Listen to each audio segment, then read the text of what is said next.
Balyans, a family of architects in the Ottomans.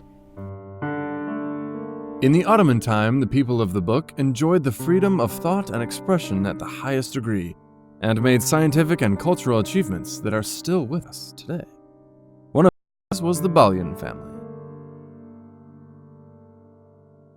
The Balyan family, who are of Armenian origin, were architects of the prominent structures that were built in the final periods of the Ottoman Empire.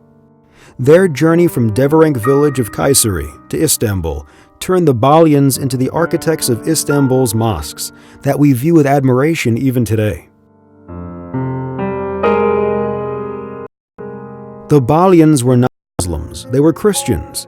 Yet the fundamental principle in the Ottomans was to recruit people not according to their religious beliefs, but to their talent, a concept referred to nowadays as a meritocracy.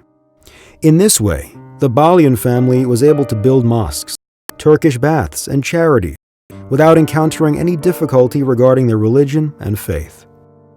Among these are monumental buildings such as Barracks of Rami, Davut Pasha, Topçular, Selimiye and Kuleli, Nusretiye and Dolmabahce mosques, Beyazıt Tower, Dolmabahce and Turan Palace. This unequaled understanding of love and justice in Muslim lands was based on the Quran's morality. Muslim leaders who adopted ethical standards always achieved security, peace, and justice in their domains.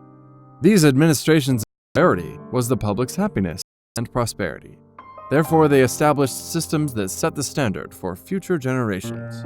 When these same values of compassion, mercy, justice, understanding, modesty, patience, selflessness, and devotion derived from the Quran's morality begin to pervade today's days, it is possible to create a world order in which all people will find peace and security.